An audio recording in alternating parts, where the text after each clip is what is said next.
Good day, good day. Welcome, welcome. Thank you so much for tuning in. I'm Jay, and this is Homeschool Yo Kids podcast. Before we get started, make sure you check out homeschoolyourkidsexpo.com to check out our schedule, our traveling schedule for this year. We have some major cities, some like new additions. We have 13 states left to visit. So very, very excited about that. Uh, and big shout out to Classical Conversations, one of our proud sponsors. We really appreciate them. So check out their platform also. They offer some awesome curriculum as well as support just in general. So definitely someone to check out. Today we have with us Jennifer. Jennifer, introduce yourself. Hey, I'm Jennifer Henn, and I've been living in the Atlanta metro area, well, ever since I had kids, but I homeschooled for 19 years. But I Yes. first started teaching homeschooling workshops in 2007. So I've seen a lot, experienced a lot, watched a lot of kids besides just my kids grow up in homeschooling. It's still a passion of mine. I'm a regular mentor and speaker at homeschool groups in the area. And this is my calling, literally. A lot of my friends, when they got done homeschooling, they went back to their careers, but I stayed behind. I write for homeschoolers, and my thought in the last couple of years has changed. And I was always so pro homeschool and want to encourage. And people would say, "Oh, you're so encouraging, you're so encouraging." But now I feel like I just want to unburden homeschool moms Uh, because I see a huge burden. I see it on some of the homeschool Facebook groups I'm on. I see the worry about things they shouldn't be worrying about. So right. that's, what I think, because my kids are like, "Mom, you're still doing this. What do people think?"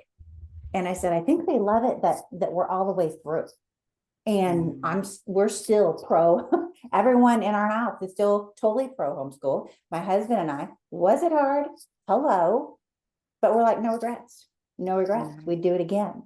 Mm. And I am especially thrilled because when I first started speaking to homeschoolers, my kids weren't grown. How is this going to turn out? And now, two of them this year, I do a big expo in Atlanta every year, and it's local. They both want to come and talk to the audience. They're going Oh, with nice. me. I know. So they're like, "Listen, we want to show up and say, hey, just like come alongside me and say, this is a good thing. You can do it." And we've been through trials. So, and we can talk about that because I'm never going to tell you it's easy, but I'm going to tell you the reward at the end. Oh, yeah, it's worth it. Mm-hmm. Nice. So what led you here? Like what led you to say, you know what, we're gonna homeschool, we're gonna bet on ourselves? Because 19 years, whew, all right. I know. And so let me first preface that with, I think I came into homeschooling at a sweet time. It was still a bit French. Okay, so I started homeschooling in 2000. And those people in the 80s that started homeschooling, 80s and 90s, thank you for what you started and got some laws passed and all that good stuff, but they didn't have a whole lot of materials to Yeah. homeschool with.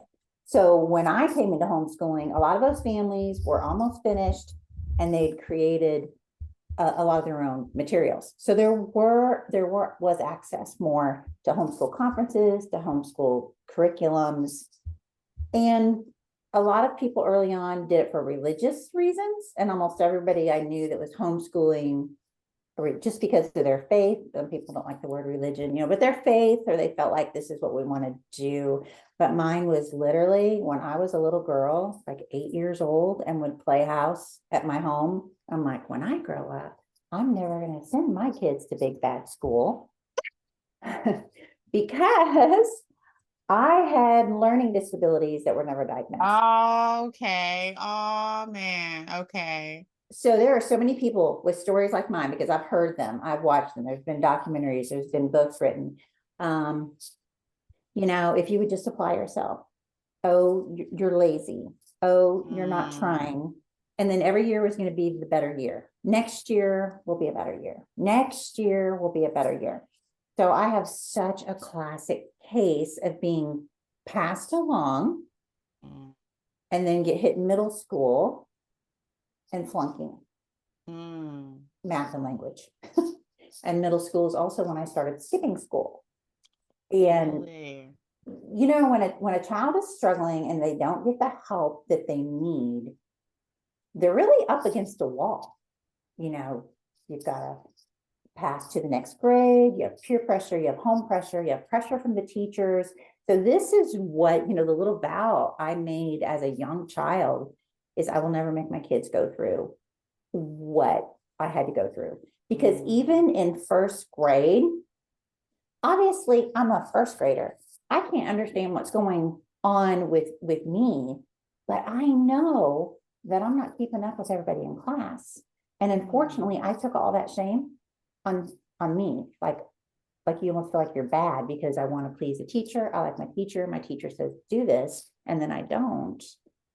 Then it's like I'm bad. I'm in trouble.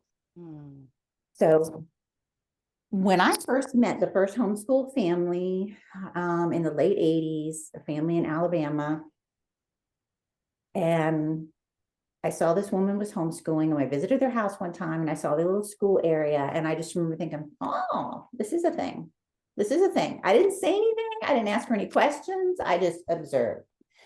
And then when I moved to the Atlanta area, I started going to a church, and I was getting to know some of the families there, but I noticed these teenagers that were really awesome, but different. And I was trying to think, because I'm a real observer. I've always been a super observer, but I'm like, what's different? I mean, I like it. I like them, but what's different? And then finally one day I go, I know it's different. They talk to me like I'm a regular adult. I mean, I'm having these conversations with a teenager, like I'd be having a conversation with anyone. And I really like it because I think society puts a really bad rap on teenagers. And what we almost like say, oh, here's how you're going to be. And then it doesn't have to be that way. But then when I found out those kids were homeschooled, I was like, okay, I like that. So those were my first two exposures to homeschooling. And I was scared to death when I started, but I went, we're just going to do this 1 year at a time. I loved having my kids at home. I quit a great career. So that's another thing people need to know is that I made the decision early in my little heart that I wanted to stay at home with my kids when they were little. And I did not scare my husband with, I think I want to homeschool. I never told him, but I did tell him on our second date. I said, when our kids are young, I want to stay at home. And he's like, well, my wife's going to work. And anyway, really, I mean, we had like premarital counseling, and we had this pastor did our premarital counseling because he was going to marry us. In order to marry us, you had to go through the premarital counseling. He made us write down on a piece of paper. He goes, and I'm going to file this, like this agreement that we came up with, that I would stay home until all the kids were in school. So, but in the back of my mind, I was thinking, nah, I don't want to homeschool. So we enjoy that. And then when that little precious baby comes, you have no idea. I mean, you're just going to be sideswiped by how much you love that child. And everything was going wonderful at home. So yeah, so I quit my job. I had a great job, great perks, great income. And yes, was it hard? Yes. But financially, a lot of hard financial years, but totally worth it. And so I started, and when they were like 5, we were both like, yeah, well, this is going really well with just having kids at home, wife at home. We'll start this homeschool thing. But I was scared to death. I really was. I was thinking about, my family that knew I did terrible in school. Like, what in the world? How are you going to homeschool? How are you going to homeschool? But this is where I want moms to hear that grit and being willing to learn yourself will take you far. I mean, I did, after I graduated from high school, because my learning disabilities, and it's like they just kind of passed me along. We won't go into all that whole story, how I ended up graduating, but my mom used to say things like, oh, Lord, if we can get her graduated, oh my gosh, I hope we can at least get her through high school. So you can imagine when I'm like, okay, I'm going to homeschool, my family is like, breaks, So, but after I got out of school, about 2 years after I got out of school, I started realizing I was smart. Actually, I remember just kind of going, maybe I'm smart. I mean, I love work. I'm a really good employee. I succeed at everything I touch. Maybe I'm not so dumb. So that's I know a long answer to how I No, got but no, that was started. a great answer. Because you talked about so much trauma and like that, I think a lot of times we as adults don't talk about our trauma with school, like how our experience kind of shaped our reality of education, the education system as a whole. Because that's a lot of trauma, especially like for you to remember stuff in first grade. And that's why I tell people like I talk about my 10th grade geometry teacher, I talk about my 8th grade algebra teacher. Like they were traumatic. Like these were traumatic experiences. And for you to go all the way back to first grade, it's like, okay, no, they lost you early, like early. Yes, yes. And unfortunately, we were living in Southern California in a really small town, and my brother was a couple years ahead of me, and my parents didn't like kind of what was going on with school, so we were going to a private school. And we have different stories now, but she talked the private school into taking me at 4 for kindergarten. So not only was I have learning disabilities that would never be diagnosed as a child, but I was starting way too young. So I had I took a double hit. Yes. Oh my goodness. Okay, so to speak on your experience, how did you make it like through? Like, because you say, okay, you were undiagnosed, so it was never really addressed. They literally just pushed you through. Yes. So when I started homeschooling, well, and I think the fear will drive you, the determination, that grit. So what do they say? The rose out of the thorns is that I was driven to succeed. I was driven that my kids wouldn't go through what I did. So I'm reading books. I'm going to little conferences on how to homeschool. I'm making a plan. And I have some mentoring women around me that are helping me with things to do. Like one of the best things ever is when, this woman said, when my kids were 5, we didn't school every day. We didn't panic. I wasn't, she goes, it took me like a year to get until we were, and we're so hard on ourselves. Hello, I had an infant. I had a 5-year-old, a 3-year-old, and a newborn, and to have this mama come into me and say, Jennifer, it's okay if you're not sitting down and, doing school every day. But I was, and I tell people now, consistency doesn't mean 5 days a week. Consistency can be Monday, Wednesday, Friday. Consistency can be Monday and Tuesday. You do fun things on Wednesday, and then you do schoolwork on Thursday, Friday. And so I did learn, and thankfully I was being coached. Math and language are the most important thing. So if you're just getting to math and language in the mornings and then do all these projects and things later. But I will say that I struggled much with my first because he has the same learning disabilities that I did. So everything about my learning disabilities, I was learning as I was trying to teach him. And as I was realizing there's a problem when we're literally sitting side by side, because homeschooling when they're young, it's like tutoring. You're one-on-one. You know what your kids know, when they get it and they don't get it. And we were just going in circles. And the first year, and I think this is important for everybody to know, that with my lack of confidence, the first year, I think I blamed the curriculum that he wasn't advancing. Maybe the second year I blamed me, or I was going back and forth. Is it me? Is it the curriculum? And then the third year, we're trying to get through language lessons, is when literally he was sitting next to me one day and I was trying to get him to spell something. And then I realized he doesn't hear the sounds. I had not heard of auditory processing deficiency then. That led to us getting him tested and not getting all the evaluations and that coming back. So now when we get the evaluation, and I'm a praying woman, I don't know those of you in your audience that have, but I'm telling you, a lot of time on my knees, like, God help me, God help me. And some of those curriculums that were created by homeschool families, people who homeschool their own families, they would come to the conventions and you can ask them questions. Some of them would say you could call them, and I would do that. And I consult people now too. Look, if a curriculum gives you a 30-day money back guarantee, try it out for 30 days. And if you don't like it, send it back. There's a big competition now. If they say you can call and ask a question, call and ask a question. Some of these curriculums that were created for homeschool families are really wonderful. So I had even done that, called the curriculum. But when we found out about all of his learning disabilities, I was so relieved to understand it wasn't me. I really needed, Right. it wasn't me failing my child. And I knew he was smart. That's another thing. A lot of these struggling students, they have their strengths. I have my strengths. He had his strengths. We have the ability to learn. We just need to learn in a certain way. Indeed. So we went back to prayer, and then I had the option with this woman is she could tutor him, or she would teach me how to tutor him.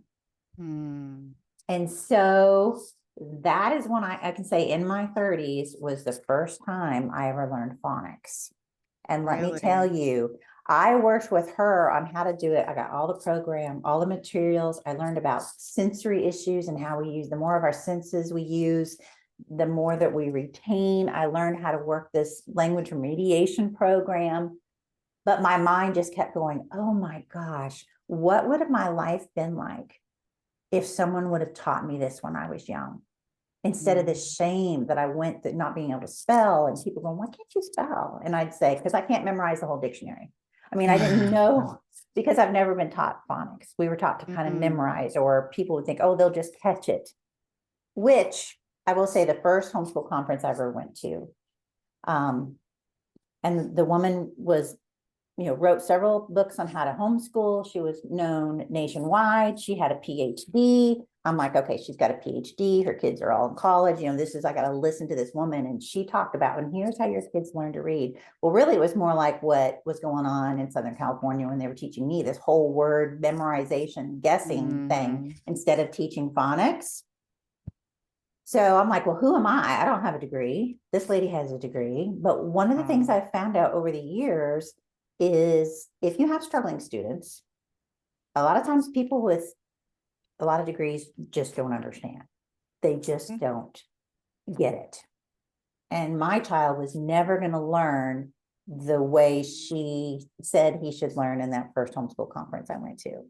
My child was going to learn with a systematic program. And that's when I also learned too. And my spelling improved like you wouldn't believe. I was dumbfounded all the time over, oh my gosh, this is like the key that I was looking for to open the door that was never opened for me. And I was able to open it for my son, a person with no degree, but with grit, and with someone, helping me along and learning the program. And at first I would go back more often to get help from her. But after I learned the program and understood it all, and not everybody wants to do that. Some people want to hire a tutor, and that's fine. Hire a tutor, or put them in a program, a hybrid or something that can help them. But we did that. And what it works for kids with struggle, it works for all kids. So my oldest has similar learning disabilities to me, the dyslexia, the auditory processing issues, and everybody with dyslexia, you would say they have ADHD. Just because we have big creative minds. I'm not sure that it's really ADHD, but it's like our brains are always way out here taking everything in versus narrowing down on the little details. So that's actually our gift that we give to society. Right. But help us to get through having to just sit.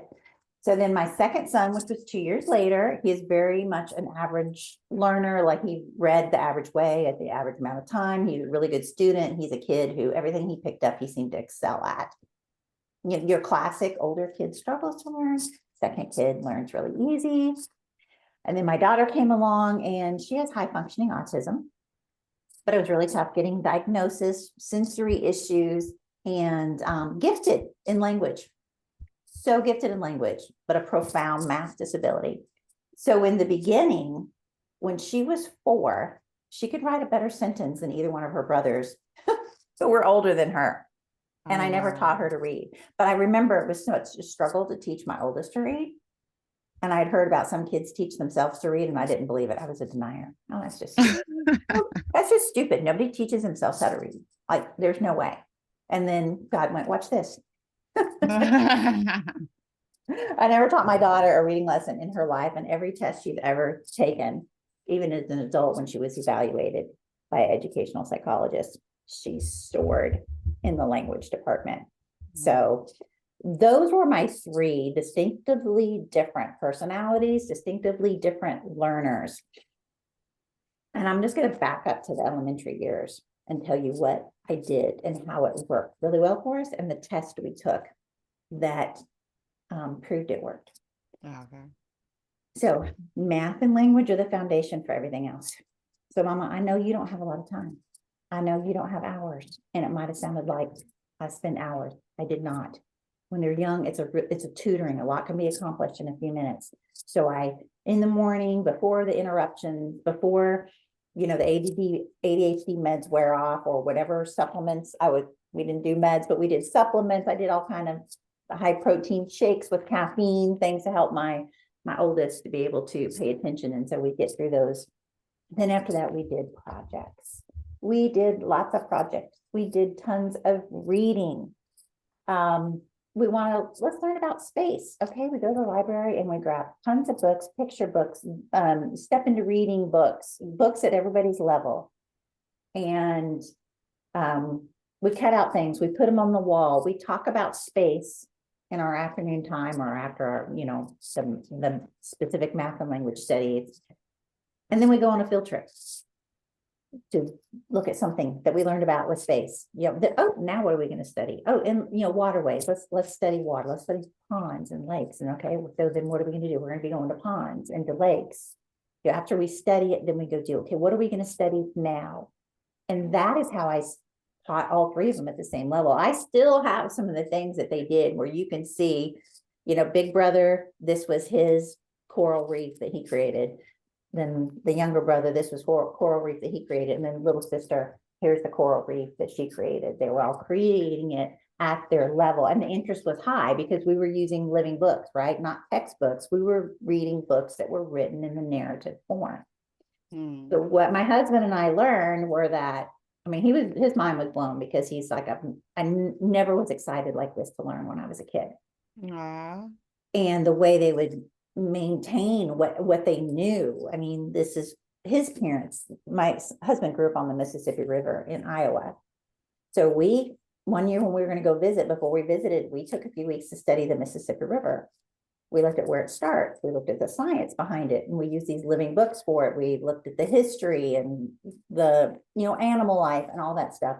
Our kids were so excited to see the Mississippi River. it's a big muddy river, right? It's like, mostly you think, no, the Mississippi. Every time we crossed a river driving all the way from Atlanta to Iowa, it's just like my husband's like, who are these kids? We get to the Mississippi River Museum. They're young, they're elementary. They're so excited to be there. Oh, the museum, we've made it. And it is just so fun. And that's what I realized when we study something and then figure out some place to go to see something, to put our hands on it. We did a lot of those hands-on projects. And so the test for the way I school, which I would look at my mentor, the one who helped me to tutor my son, and I would doubt I was doing enough. It's such a plague in the homeschool community. I'm not doing enough because honestly, it's bad. I really want to drive home with this. As bad as school was for me, that is the only environment my brain knew. So unless you were homeschooled, your brain only knows the traditional model of school. And we all mentally know, okay, facts are it's failing. It's failing our kids miserably. But yet that tends to be our default mode because it's what we know. Indeed. Yeah. Intense programming. It's an intense programming. I'm not teaching my kids this many subjects at a time. I am not, we're doing hands-on. We're not doing enough book work. You kind of go back to, am I doing enough? We can say out loud, but I think some of us subconsciously are still going to bed with a little nervous that we're not doing enough. And that's why I want to unburden and talk about the way we did life together, and we read books together, and we studied together, no matter what the age was. And my mentor said, your child with learning disabilities can walk into any classroom and succeed. She would tell me that. And I didn't believe her. I really didn't. I thought, I don't know. Again, always just that little thing in the back of my mind, Twitch telling me it's not enough. I'm not enough, maybe. Some of us have spouses that are going, I don't think it's enough. You know, if you're, you know, if your family, if your spouse is like, are you doing enough? You feel like you're under the test all the time? Or the families that say, I'm going to take it 1 year at a time. After third grade, I said to my husband, I can't do this anymore, because you say next year, maybe he'll go to public school. Next year, maybe they'll go to public school. It makes me think I have to do like public school. So they'll be able, even though that's not true. So after third grade, I said, will you please just like let us homeschool? Can we please just say we're going to homeschool? And he was like, all right. And but what happened is to do the test of the way I schooled my children. So I would say I was, you know, good at getting those discipline studies in. And then we did a very relaxed the rest of what we did. A lot of I took my kids with me everywhere. And I taught them with me every time I'm going somewhere. But I got severely ill. And all my kids went to public school for 2 years. I was so sick, I couldn't talk, I couldn't get out of bed. Oh, wow. And yeah, it was very serious. I couldn't even live at home for a while. So not only did my kids go into public school for the first time, their mom at home can't even take care of them. It was very traumatic for them. So yeah, you know, I mean, I was at the Mayo Clinic and they said I should have died, but to God be the glory, I didn't die. So Hannah went into school in 4th and 5th grade. And the boys went into school in middle school. All of my kids made the honor roll. All of my kids were in clubs. All of my kids had friends. And when we first put the boys into middle school, we said, okay, boys, well, we're going to pay you for your grades. We wanted to give them that money motivation, right? But when their first report card came back, their grades were great. We told them what we pay them for A, what we told them what we pay them for a B. But the comments on the report card from the teachers about how good their character was, we went, oh man, look what the teachers are saying about them. And we want their character to be more important than grades. Yeah. So we ended up going, okay, here's what we're going to give you, what we said we were going to give you. And of course, we're just flat broke because we have medical bills out the wazoo. But here's what we're going to give you for the grades we said we're going to give you, but we're going to give you even more because of the character comment you got on your report cards. So my kids went to public school, not because we were hanging up the hat on homeschooling. And I would say my sons got it around 4th and 5th grade. You know, when they were younger and we drive by an elementary school and they see the kids out playing if recess was out. But then I'd point out, well, you see that chain link fence? Right. So they don't get out. But of course, when they're little, when your kids are little, hey, mom, hot tip. When your kids are little, oh gosh, give them a bus ride somewhere, somehow get it so they can ride on a bus, because little kids are like, bus, that just seems like so much fun. So take them to the city, let them ride the subway, let them ride on a bus, let them get that out of their system. But around 4th or 5th grade, they had their cousins, they had their neighbor friends, and all of a sudden they started going, I kind of got it made with this homeschool thing. Yeah. The talk about, oh, I want to go to school there ended, because now they're mature enough to realize I've got it made in the shade. In fact, some of their friends are saying, wow, we wish we were homeschooled. Right. So they all went to public school because they needed to. And they weren't desensitized to all that's going on. And let me tell you, this was years ago, but they went to an award-winning school. What a mess. What an absolute. And I love to say, there is no perfect school. If, you know, we can spend our time daydreaming that we have the money for private school. I know one family that moved from the Atlanta area to a smaller town in North Carolina because there was an affordable private school there. It was much cheaper than the private schools in the Atlanta area. But a lot of people cannot afford private school. But if you could, there still is no perfect school. There's no perfect private school. It's not going to be the answer to all of your problems. But most of us, that's just a fantasy. So let's not waste any more time on it. We don't have an extra I mean, at best, 12,000 a year to send a child to private school. So then we have public school. Well, I think that as we homeschool, and it can be difficult, and we wonder if we are enough for our children, which we are, but we have those days. And we start forgetting what it's like. I saw a Facebook post the other day from someone who said, oh yeah, we put my daughter back in school in the fall for 2 weeks because we'd forgotten why we took her out. And then we were like, oh yeah, this is why we're homeschooling. It took 2 weeks. It's like, yeah, there is no perfect school. Your homeschool is not perfect. Private school isn't perfect. Public school isn't perfect. There is no perfect school. But with homeschooling, we can go, I know my child is smart. I can get my child engaged in learning. And I know that they don't peak in high school. Nobody stopped learning in high school. Just, we act like it. Okay. This is how I want to unburden you, moms. Look at me. It was a small town. We didn't have a traffic light where I graduated from high school. And oh, she's just gonna get married and have babies. Okay, I did get married and have babies, but education is good, and you never lose anything you educated. But I mean, just passing somebody through is not a good way to go about, thinking of their education. So that certainly wasn't a perfect school. And teaching on my kids that no, the sky's the limit. What do you want to do? What is your natural bend? Which way can we direct you that's naturally? And then I would just say all the time, your character will take you far. Your character will take you far, because you don't quit learning. That's what I was going to say. Did I quit learning at high school? Hello? No, I told you that I did. It was 2 years. It took 2 years to get out of my brain that I was a failure. It took 2 years before I was literally saying, I think I might be smart. I think I might be capable. So when I graduated from high school, I had 0 plans. Very sad. But I look back and I got, Jennifer Henn, what the heck did you think you were going to do? You didn't have any plans. It's like, well, why would I plan a future when I've just seemed to be pushed down for the last 13 years as incapable?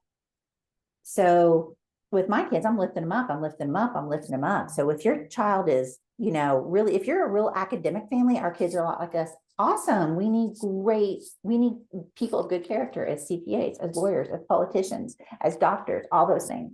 We need great laborers who are going to show up and are going to work hard and be the leader. All 3 of our kids are leaders. We raise them to be leaders. Yes. Nobody peaks in high school. So there's one of the ways I want to unburden you, Mom. You're not going to teach them everything. And as you go along in homeschooling, one of my sons was correcting me. The first one to correct me. And I, like, when the things that he loved, I learned real fast to shut up, because this kid is learning on his own. That's what we're doing in homeschooling. We're giving them time to read. We're giving them time to pursue their interests. We have to turn off the screens. We really have to put boundaries around the screens. But nobody finishes in high school. Nobody peaks. It's okay. They can continue to learn after high school. And of course, there's a lot of ways to teach high school, but that's just one of my thoughts, was to unburden you, is that you don't have to teach them everything at the exact time the local public school is. And you're teaching them how to learn, and you're teaching them their character. So what I always said was, your boss wants somebody who's teachable and reliable. If you're not going to steal from the company, if you're going to show up on time when you're supposed to, and if you're going to be teachable, you will go far. And that certainly is what my kids have learned, is that they've succeeded everywhere they're at. And then they've looked at these other people and like, what is their problem? Why are they calling out? Why are they coming to this job and they don't know how to do simple things? Simple things on the computer, simple things manually. Like, what the heck happened to these kids? I'm like, yeah, I know. They just get put through the system. They just get put through the system. And then we act like homeschoolers are disadvantaged. Are you kidding me? We have the opportunity as homeschool parents to socialize our kids way better than they're going to be socialized in a classroom full of peers. right? Are their peers going to teach them, like at 7 years old, like I taught mine how to properly shake a hand and look in the eye? And to this day, my kids will still tell me who they've met that doesn't know how to shake hands properly. Are they going to know, how to speak out and about because you have them with you all of the time, and how to, stand up for themselves and to speak to adults, to look them in the eye. And then we also have the opportunity to keep them away from screens when they need to be kept away from screens. I'm here to tell you, if homeschool community will do different than the rest of the world, is than your average goings on at public school, our kids are gonna, we're gonna continue to excel. The homeschool community kids are gonna continue to do better than average, better than average, for sure. Indeed, indeed. I don't think enough emphasis, and I'm glad you brought up character. I don't think enough emphasis is placed on character development as in the public school system. And I get it. Academics is academics, and they feel like, got to teach a bunch of facts, I guess. I don't know. But, character development is very, very important. I hone in on that continuously with my girls about them and what would someone say about you? Like somebody was to, interact with you and meet you and spend time with you. What would be their takeaway from you? That's what I'm always focused on. Like, how do you make people feel? How do like that type of thing, as opposed to, do you know 7 times 7? Like, okay, that's something we can memorize at any time. But how do you make people feel? How do you feel about yourself? How do you feel? What do you feel your character? How would you describe yourself? I don't think enough emphasis is placed on character in a traditional school setting. I remember talking to my 10th graders about morals. A lot of them didn't know what they were. We had an assignment, and it was something about characters and talking about moral, but a lot of them didn't know what it was. And that was the 10th grade. I'm like, you know, moral law? Like, oh Oh, my, yeah. like, how did we get here? Like, how did we get here? Literally, how did we get here? I think parents are confused because we're getting so many mixed messages from the culture that aren't good as far as when it comes to those morals. They're actually flipping it. I think culture has flipped it some. Or I love what you said about, how do you care about yourself? And it's not just the struggling student.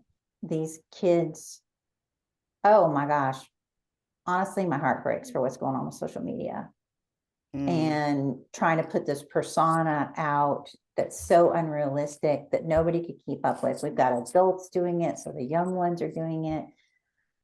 But especially if you struggle to pass the test, or, maybe somebody here has, the child with high functioning autism or whatever, that they don't, I think homeschooling does have a disproportionate number of struggling students because school is, excuse me, hell for them. Because a lot of times when kids are slower to process, the other kids realize it, and they're not patient with them, or they make fun of them. Or kids who are struggling with learning disabilities when they're younger, they really need their parents to help them to know, okay, get out of that person's bubble, or that's not appropriate laughter, or here's when you laugh. So some of you have even a little additional social skills training to do, but thank goodness you can do it at home. Thank goodness you can be teaching them at home and with some of their homeschool friends and some of the neighbor friends and in a safe space. And it just takes time of working with them and and giving examples of, remember when so-and-so did that and you really didn't like it? Okay, well, that's what you just did to them. Oh, I did? Yes. This is how you do, so you're teaching, and to care about themselves. My son in high school, some of his best friends that he'd been doing homeschooling with for years and other running around, they were high academic and they were getting biology degrees at the local university and mechanical engineering degrees and all of this. And school was always such a struggle for him. And I'd have to sit him down in a chair and say, you are good at, this is who you are. You do this amazing and better than anyone. You do this well. You do this well. We are their biggest cheerleaders. So we're going to take the grit it takes to teach them. 7 times 7 is important, those discipline studies, but there's going to be a lot of discovery studies. There's going to be a lot of discussion. And as your kids get older, you're doing more and more discussion studies with them. You may not always agree. You know, you guys are talking about history, you're talking about economics and politics, and they're hearing stuff over here, and you're having these great conversations of because you're wanting to, and here's the end game. My number one thing was always relationship over academics. So my number one thing is I was going to have a great relationship with my kids. So when we would be having maybe a struggle over some academics or a struggle over some obedience issues, always just looking at my number one goal is to get done with this homeschooling and have a great relationship with my kids. And as they're getting older, you're moving into a coaching role. So when they're young, you have them close to you and you're teaching them all the manners and all the things. And then as they get older, you know, but you're always working on that respect. So I think where people get confused some now is that we can't make anybody uncomfortable. I had a mom say to me, well, are you saying that if I tell my child to do their math, they're talking about elementary child, and they say they don't want to, that I should tell them they have to do it anyway? Yes, I am, because they're going to go to work. See, a lot of times the hard schoolwork is part of their character training. Like, this is hard. Yes, I know. But to a 6-year-old, you're going to say, I want you to practice your penmanship. You take their age and add 2.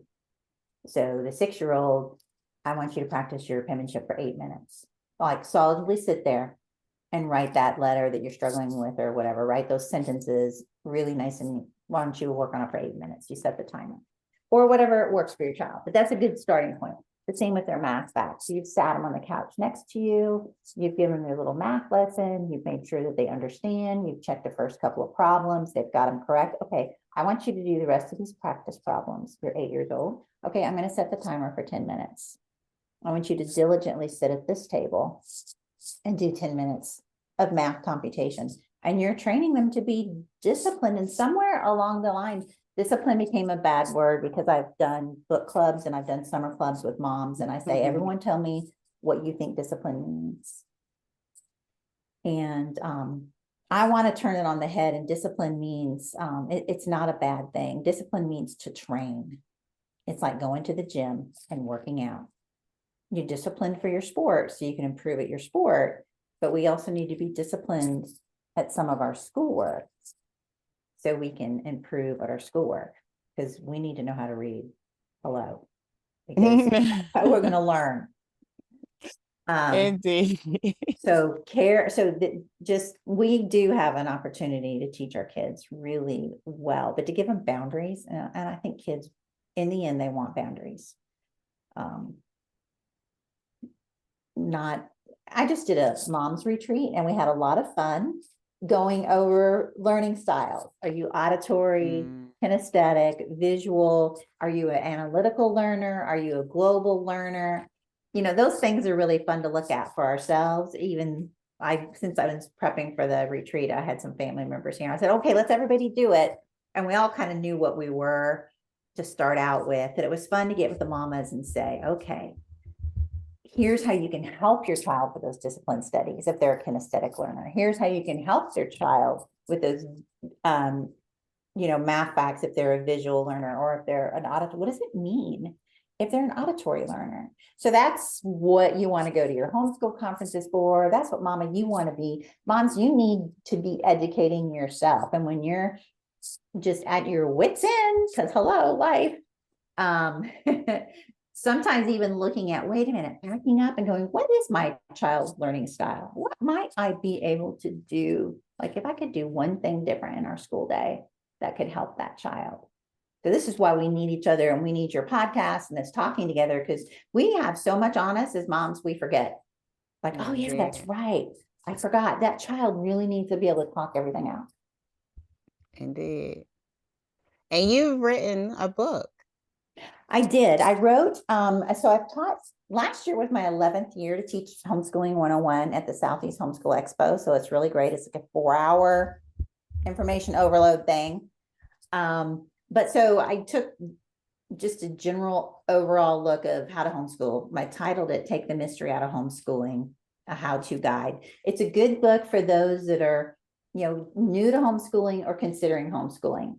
I think it's also a good book to give to the in-laws or your own parents, and in my sake, to say, okay, this is what homeschooling is. Because people, even though it's more popular, people get these preconceived ideas. Like there used to be this show, 19 and Counting with the Duggars. I didn't get cable, but I watched it at my friend's a couple of times. And it was, everybody had to wear long denim skirts and never, long hair and not use birth control. And people are like, oh, homeschooling. I'm like, no. If you saw some crazy reality show, stop thinking that's how we all are. You're surrounded by homeschoolers and you don't know it. In fact, my daughter has worked where she works now for 3 years. She has a wonderful job. She absolutely loves it.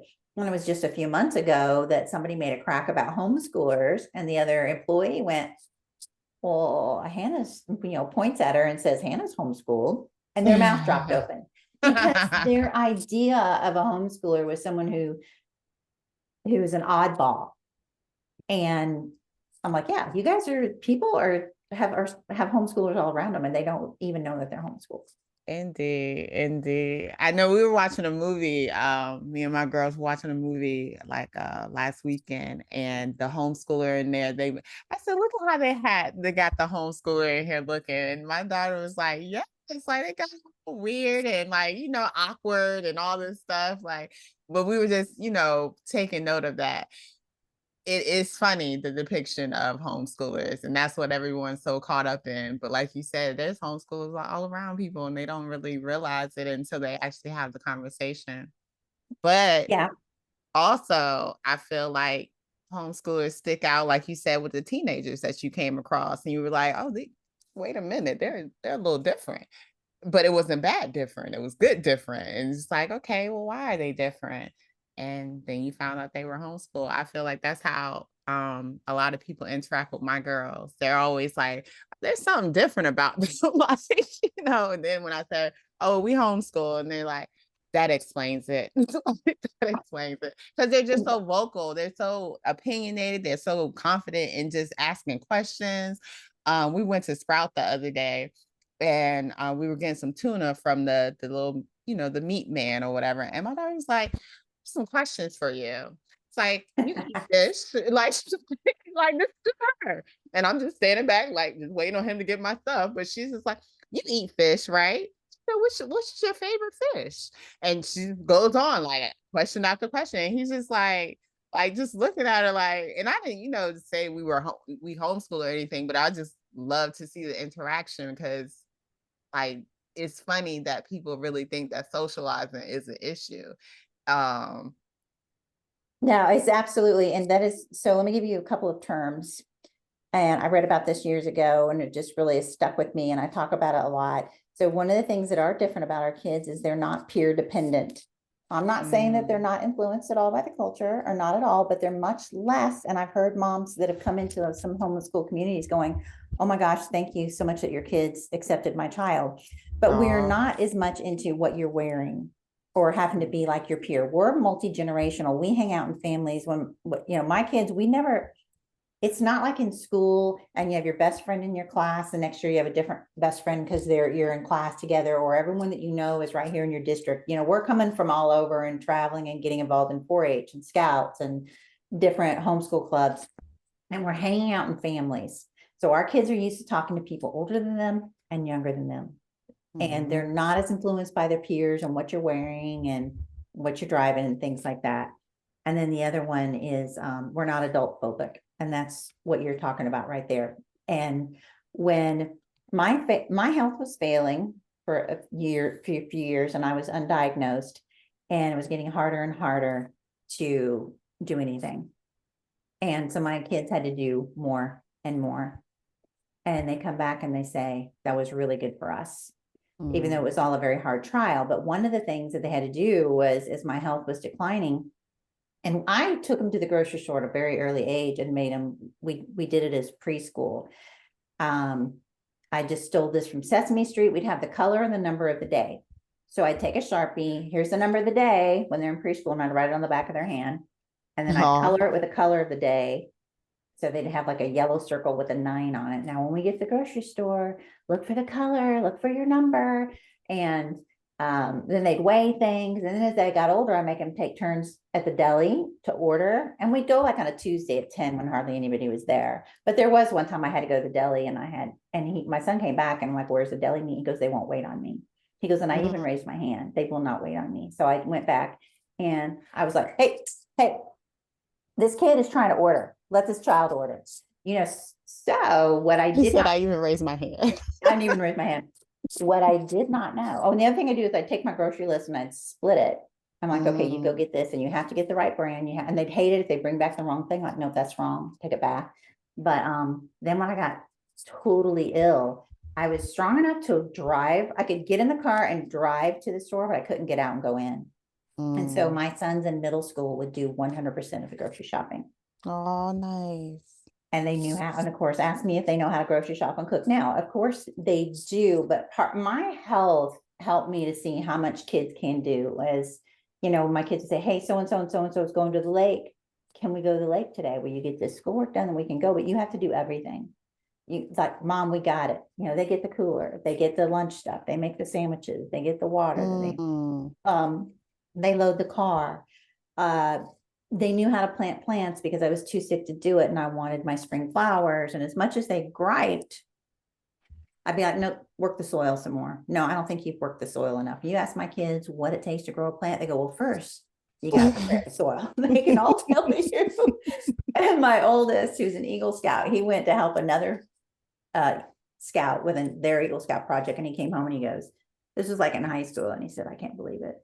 He said, Mom, we planted all these plants, but we didn't prepare the soil. I'm afraid they're all going to die.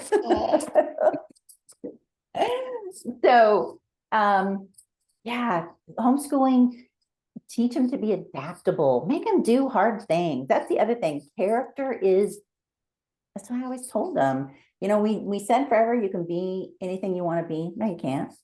We love the movie Rudy. If you haven't seen the movie Rudy, he was too small to be a football star. Even though he wanted to be a football star, he was too small to be a football star.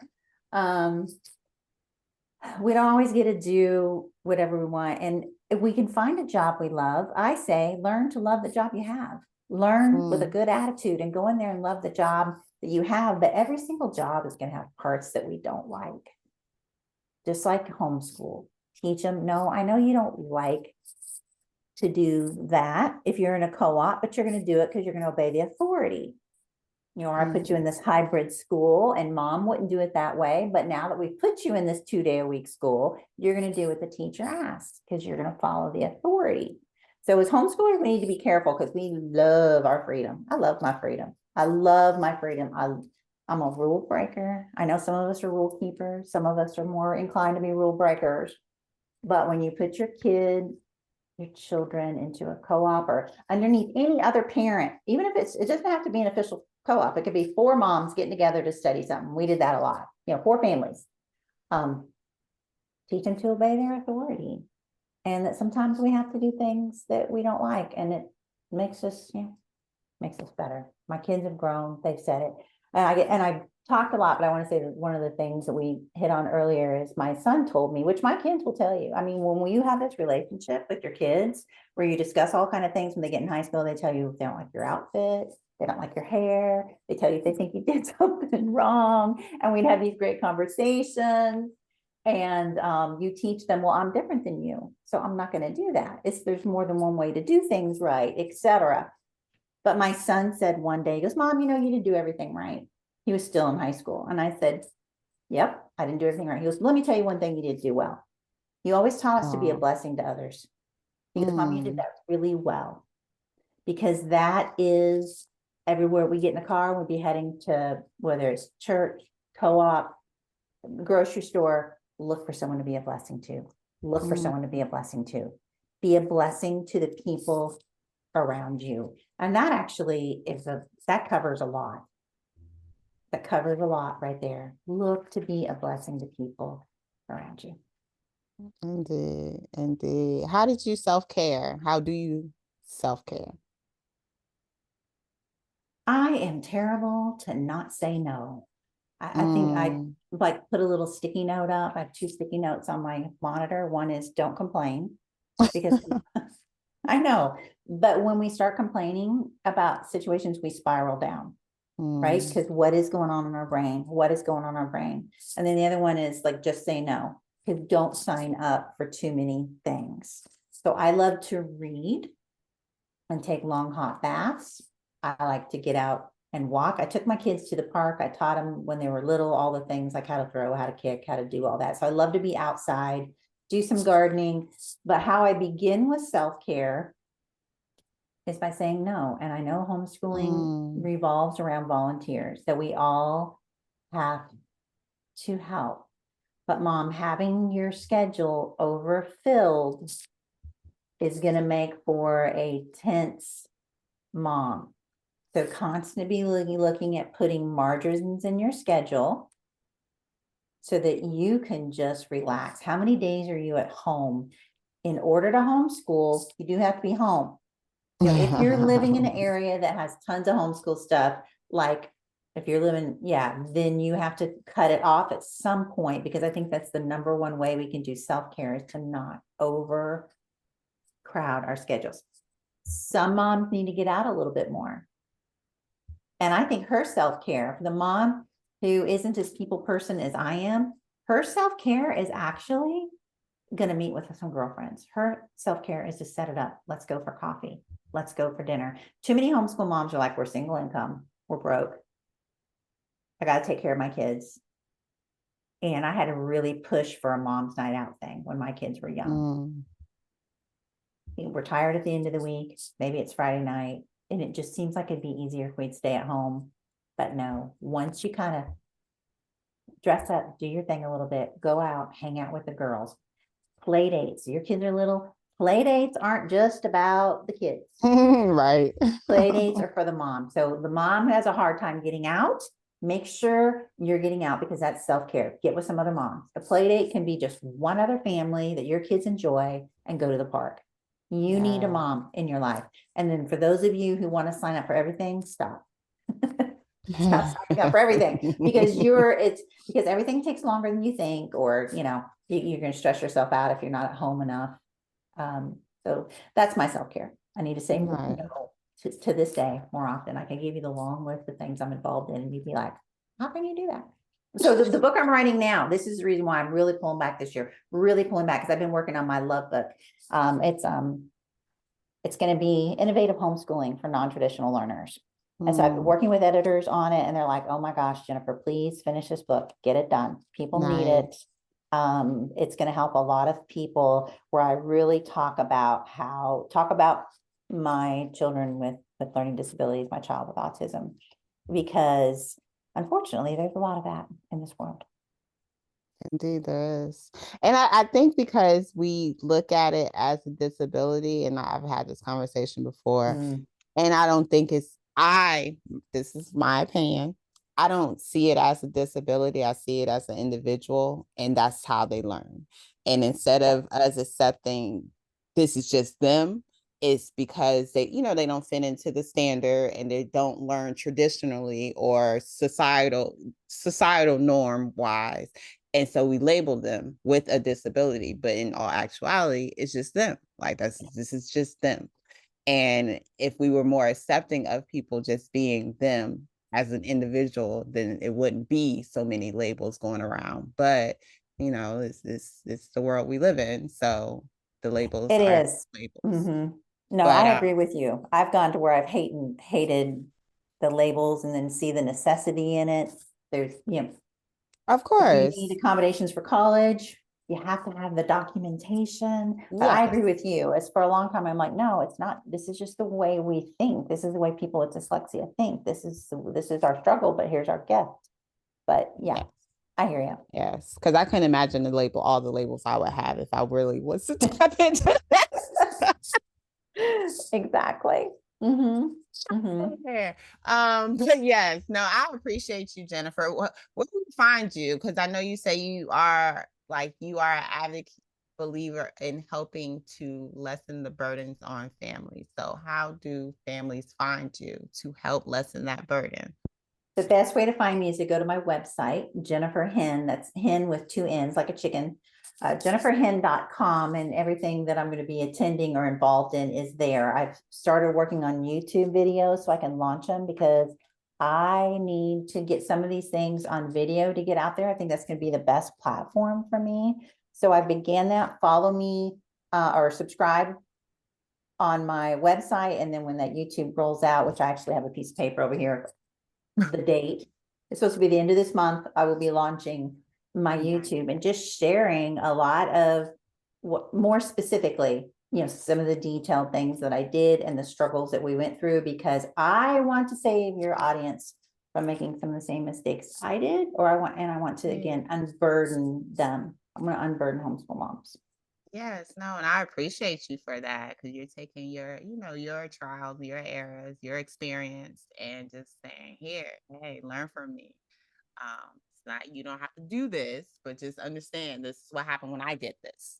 So people need to hear that though, and that's what a lot of people are looking for, just that experience, because it is a scary journey for anyone, educated, the college graduates, the ones that hold a lot of paper. It's a lot. So we need that reassurance. We need to hear from the veterans that have been doing it before it became a popular trending topic as it is now. Like we need that. So I appreciate you for that. Thank you. Thank you. Before I let you go though, can you give families three things? Like if you didn't hear anything else, hear this. Just three things you would like parents to take away from You can do this. It does. If you're feeling burdened, you need to let go of some things, because one difficult year or one difficult month is not going to define all your years of homeschooling. You have a long time to do this. Don't let a bad year discourage you. Keep going. that. The other one is make that relationship with your child number one. Don't freak out about the academics to the point where you're causing friction in that relationship. You don't want to do that. Yeah. And then my other one is stay in your lane. We we as homeschool moms are not always gracious to one another. And I want to celebrate when kids win awards. I want to celebrate when kids, all kids. I want to celebrate them all. And I remember a woman being very rude to me when my son got my struggling student got a college scholarship, because he wasn't taking as hard as classes as her kids were, who had no learning disabilities. And I was like, can't you just be proud that my son, who has to work so hard for anything, earned that scholarship? So let's just be nice to each other, moms. It's hard for us all. We need to stay in our lane, and let's honor each other for the lane that they're in. Yes, I know, because some of the Facebook groups get intense, honey. Like you read those comments, and it's like, wait a minute now. What happened I to the have the free hardest part? time Are people sometimes. free?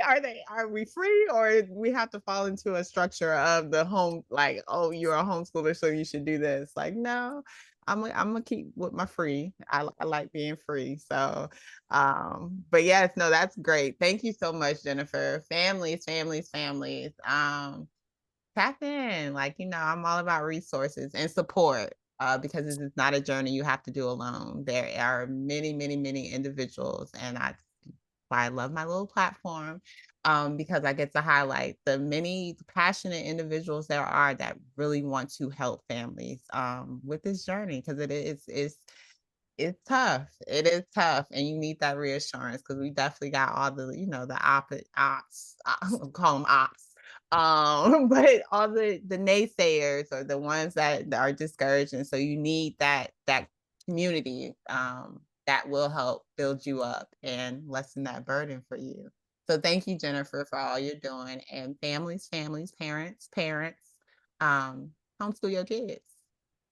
Thank you.